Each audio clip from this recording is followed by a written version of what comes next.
Rien pour les vieux sans les vieux. Venez signer la pétition pour protester contre la suppression des bus qui étaient fort utiles pour les personnes âgées de Bérat et également pour les jeunes. Monsieur le maire, comment vous voyez, de quel œil voyez-vous toute cette manifestation qui se prépare? Visiblement, il y a une grande mobilisation sur Bérat, qui est quand même une petite ville. Et qu'est-ce que ça vous dit tout ça?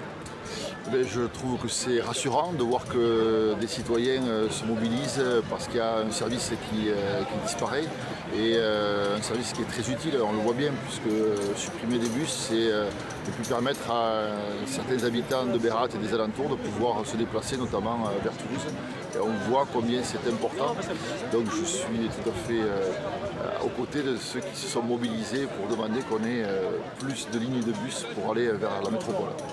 Parce que ce n'est pas une question de sous quand même, parce que si on voit les dépenses que fait la région par ailleurs sur la LGV, sur la 69, qui sont en fait toujours dirigées vers le même genre de personnes et vers le même genre de politique, c'est-à-dire on favorise l'industrie, on favorise les gens actifs, et puis finalement tous les autres restent enclavés dans Bérat parce qu'ils n'ont pas les mêmes attentions.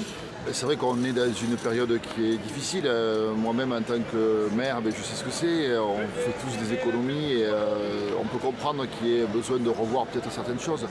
Mais c'est vrai que dans le domaine du transport, qui est une compétence portée par la région, on se pose des questions quand on voit qu'il y a des projets pharaoniques qui sont portés par ailleurs et qu'on le fait au détriment des transports du quotidien, ce que beaucoup de nos concitoyens demandent.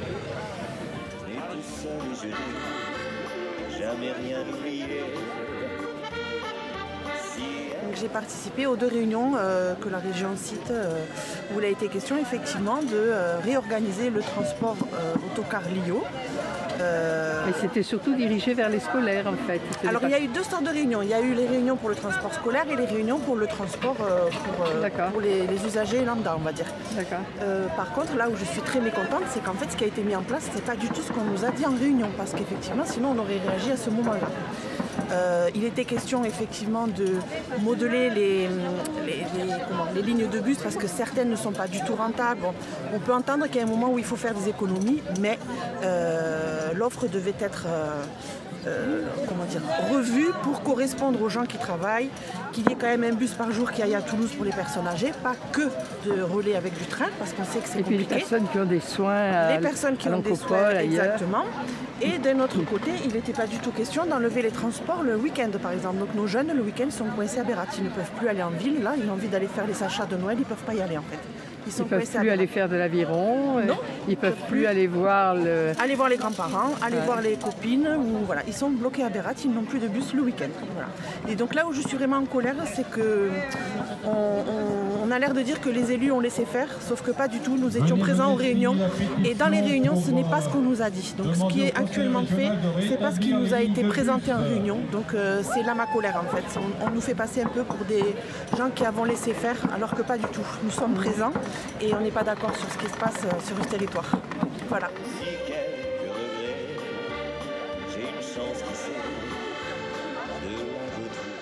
J'ai été obligé de modifier mes horaires de travail pour pouvoir prendre une ligne qui revienne sur Muret. Vous faites quoi comme travail? Un magasinier, depuis 18 ans à Da Silva, à côté de Technique. D'accord. Et vous aviez un bus qui... J'avais un bus tous les matins qui me portait quasiment... J'aurais pu me porter quasiment près du boulot si je m'arrêtais avant pour prendre mon pain et tout ça. Et le soir, j'avais le bus. En sortant du boulot, je rentrais quasiment dans le bus. Et maintenant, ça fait 14 ans que vous êtes... ça fait depuis que j'avais changé mes horaires à 17h30, c'était nettement plus pratique. J'arrivais chez moi à 7h moins le quart. Le week-end, le vendredi, j'arrivais à 6h et quelques. Et là, on finit ça à 5h tous les jours. J'arrivais tous les soirs à 19h chez moi. Et le matin, c'est qu'ils font encore... il y a une correspondance le 117 ou le train de 7h13. Mais le train de 7h13, pour moi, c'est pas possible. Il ne dessert pas Portet. Alors j'ai le 117 mais qui est ric-rac en fait. Je pars d'ici à 7h25 et le 117 il part à 7h de la gare. Et des fois, quand le bus est en retard, on se croise. C'est-à-dire, je fais signe au chauffeur s'il veut bien que notre bus s'arrête. Et ça vous fait plus de temps de trajet? Pas plus de temps de trajet, mais ça me fait déjà plus de... Comment dire, plus de frais? Plus de frais déjà, et le soir plus d'attente. En finissant à 5h, j'arrive à mieux. J'attends jusqu'à 6h25 pour prendre mon bus de ville. Et, enfin, oui, ça rallonge vos journées de travail. Ça rallonge mes journées de travail. Et tous les soirs, je galère.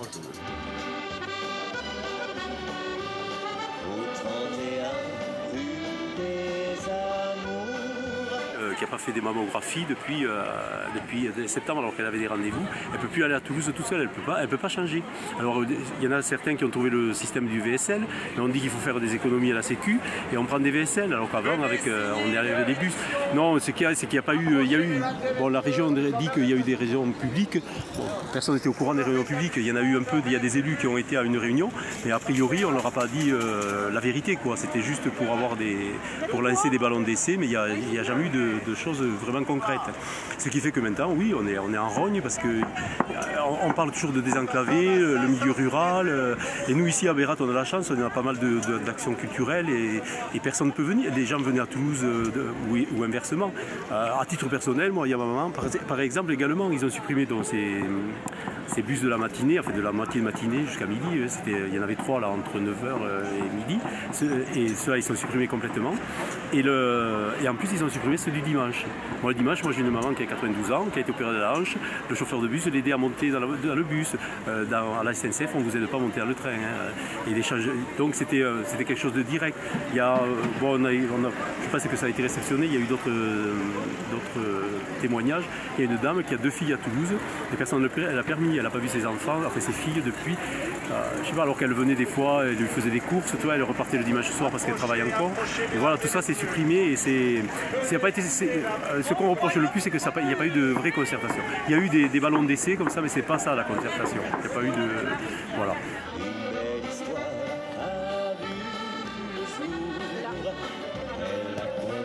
Donc Muriel, vous travaillez à l'Oncopole, je crois. Voilà, tout à fait. Donc je suis secrétaire et ça a fait plus de 5 ans que j'habite sur Bérat.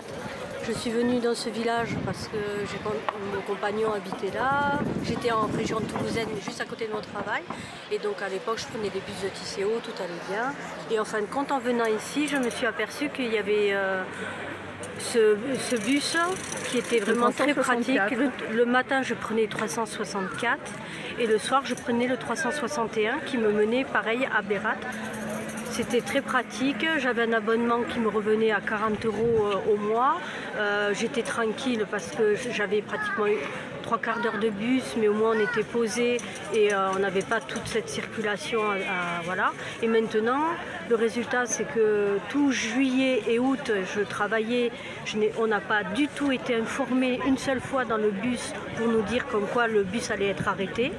Donc moi j'ai pris mes congés au mois de septembre, début septembre. Et quand je suis arrivée pour reprendre mon travail au 15 septembre, je me suis retrouvée sans bus. Alors il a fallu que je m'achète une voiture parce que moi mes horaires de travail, c'était le matin je prenais le bus à 9h moins le quart et je prenais le bus de 7h moins 10, le dernier bus qui me ramenait à Bérat.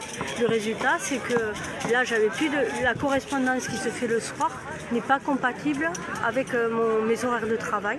Donc je me retrouve à devoir... J'ai dû acheter une voiture et je me retrouve avec un crédit et le résultat c'est, avant j'avais 40 € de frais, maintenant je me retrouve avec 700 € de frais. Donc je me retrouve avec un crédit énorme et des charges énormes à cause d'une ligne de bus qui a été deux lignes de bus parce que ces horaires-là ont été supprimés sans être prévenus et voilà.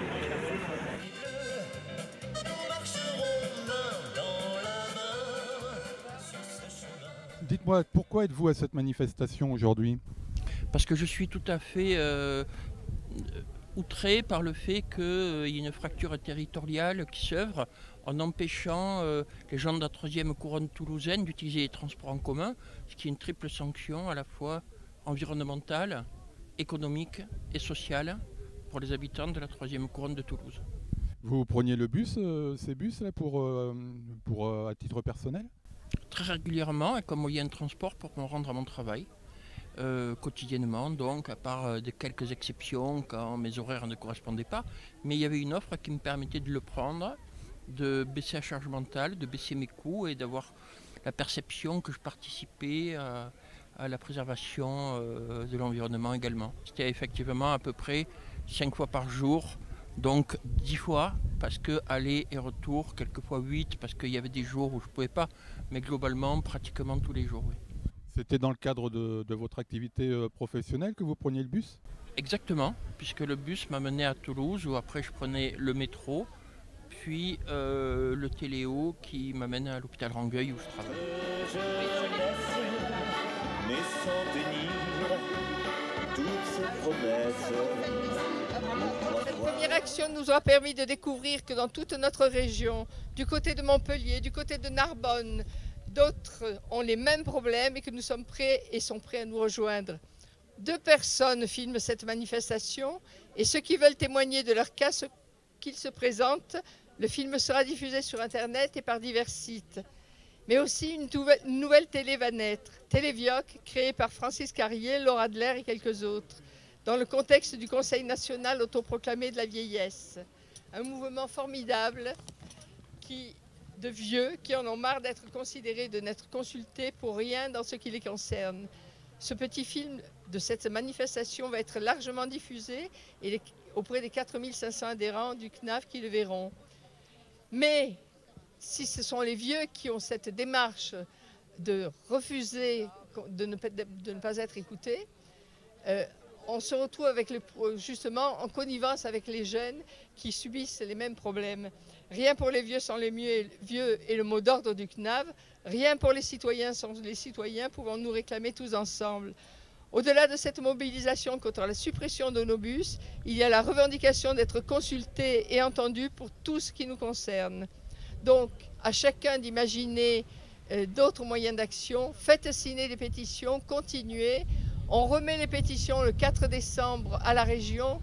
Mais il faudra continuer bien au-delà. N'arrêtez pas, mobilisez-vous et arrivez à élargir le cercle de ceux qui, justement, protestent. On vous embrasse tous, à bientôt. Rendez-vous,